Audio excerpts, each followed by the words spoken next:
Madame, mademoiselle, monsieur, bonjour. C'est aujourd'hui le jeudi 19 août 2021. J'ai publié hier une vidéo importante dans laquelle j'explique pourquoi j'ai renvoyé le permis de conduire que j'ai passé à l'armée lorsque j'étais beaucoup plus jeune à l'Élysée. Il s'agit pour moi de protester contre la dissimulation par l'armée française depuis longtemps des intrusions extraterrestres malveillantes et des victimes de celles-ci dans notre population.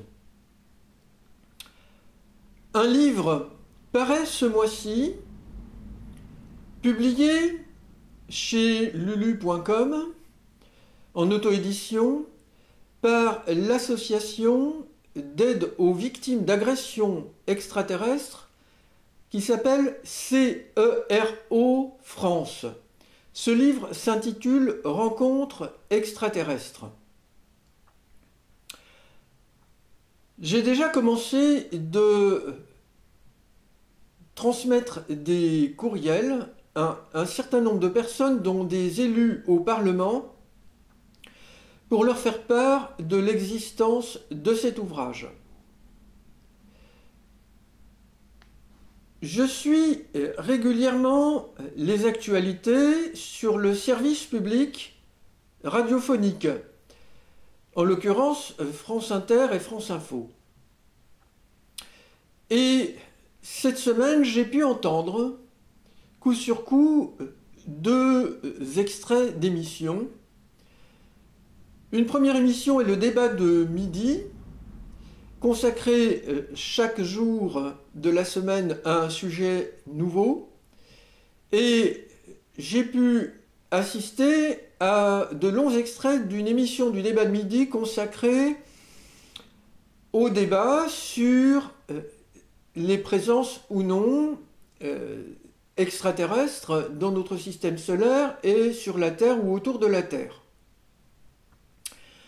Ce débat, selon moi, était relativement mal mené, avec des invités qui ne représentent pas suffisamment les différentes tendances dans notre société concernant les spécialistes qui sont à même de bien en parler. Et parmi les intervenants figurait Xavier Passot, un ancien directeur du GEPAN, cet organisme officiel installé au CNES, le Centre national d'études spatiales, à Toulouse, et qui est chargé de récolter des témoignages OVNI, de faire le tri et de les étudier avec un rapport qui est présenté périodiquement. Monsieur Passot est quelqu'un qui, selon moi, évite très fortement de parler avec assurance de présence extraterrestre. Tout est fait dans son discours pour éviter de traiter de manière abrupte ce sujet que d'autres traitent de la sorte, dont moi-même.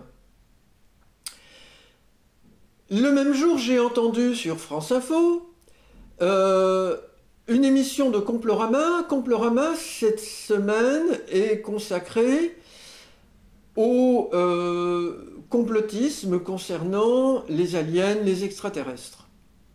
Et aujourd'hui, je réécoute, à la fin de mon déjeuner, une nouvelle émission de Complorama où les journalistes citent le cas de Donald Trump, interviewé par son fils dans un grand média américain au sujet du crash de Roswell. Et Donald Trump aurait fait allusion, c'est tout ce que j'ai compris dans l'émission que je viens d'entendre, à des choses importantes qu'il aurait eu à sa connaissance concernant le crash de Roswell. Et les journalistes de France Info, de l'émission Complorama, une émission qui dure moins de 10 minutes, de jeter le discrédit sur Donald Trump. parce que, hélas, Donald Trump est le personnage très discutable que l'on connaît, tout serait à jeter.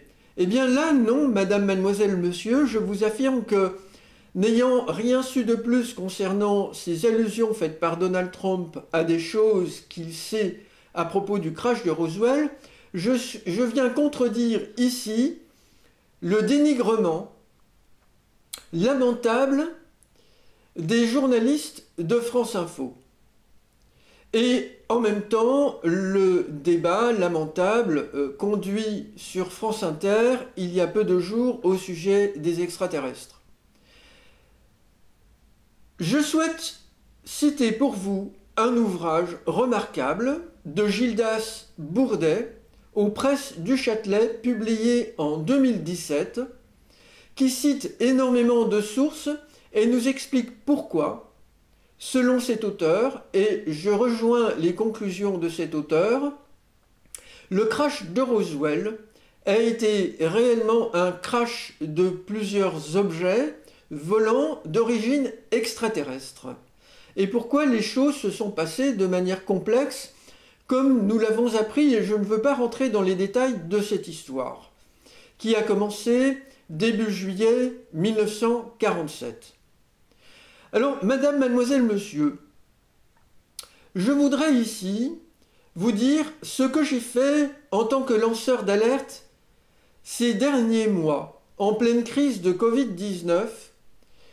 J'ai écrit de nombreuses lettres d'information très polies en citant mes sources, avec le souhait d'encourager les personnes en étant peut-être parfois un peu critique ou piquant, mais surtout dans un but constructif et encourageant. J'écris à plusieurs journalistes de France Inter et de France Info, et je vais vous dire leurs noms. J'ai écrit à Camille de la Terre au Carré, à Jacques Monin de l'émission Secret d'Info, une excellente équipe d'investigation de la radio de service public, qui pourtant ne nous dit rien sur ces intrusions extraterrestres et sur leurs victimes. Ils ne m'écrivent pas, ils ne me répondent pas.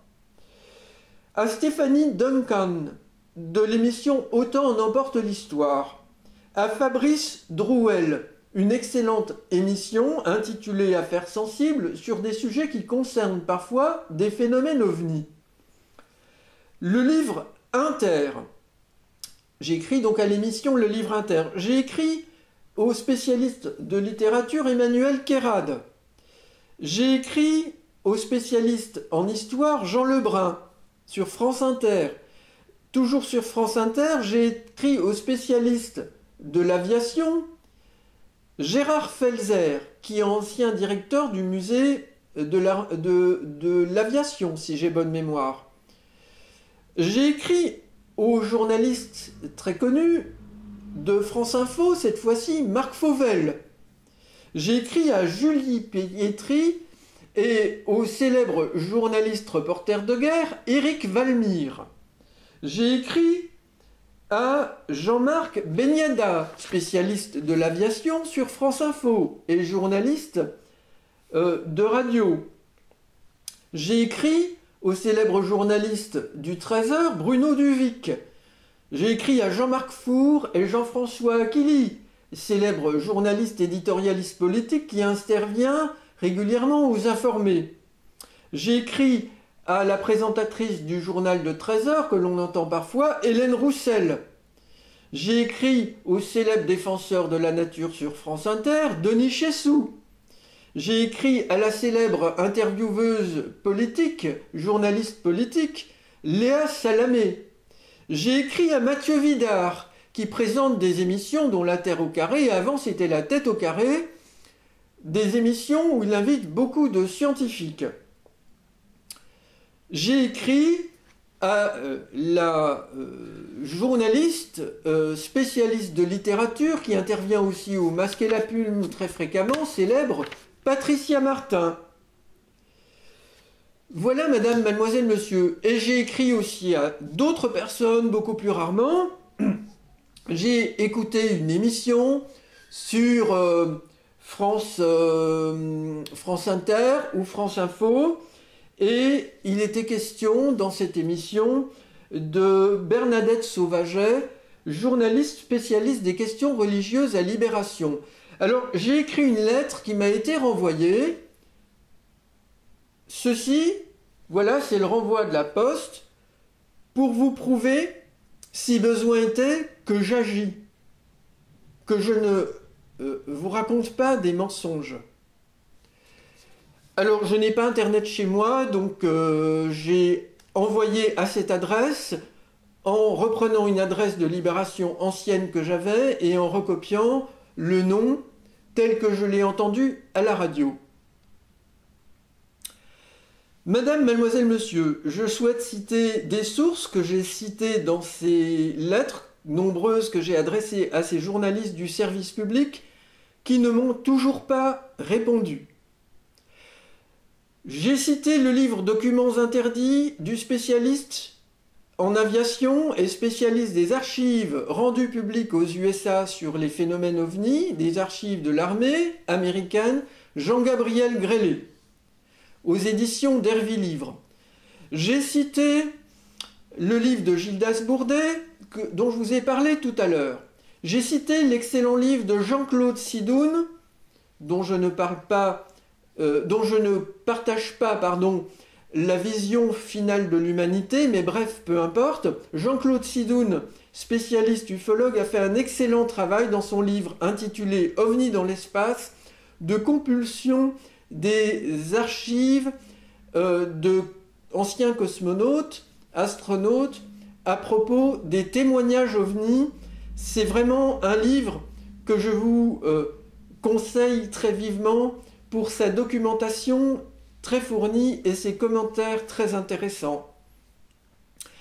J'ai cité l'ouvrage extrêmement important « La Vierge et les extraterrestres » aux éditions JMG, Jean-Michel Grandcir, de Christelle Seval, un autre livre extrêmement important qui nous permet de comprendre que des extraterrestres nous manipulent et abusent de notre crédulité et de celle des croyants avec certains phénomènes d'apparition mariale.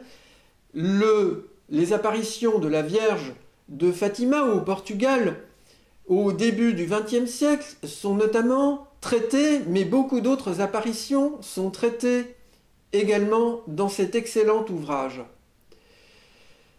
J'ai parlé également de l'ouvrage très important traduit de l'américain en français aux éditions du Mercure dauphinois, OVNI et un plan extraterrestre, si j'ai bonne mémoire, est le titre du docteur Leir, L-E-I-R, ce chirurgien qui a retiré à ses frais des implants de personnes se disant victimes d'enlèvements extraterrestres.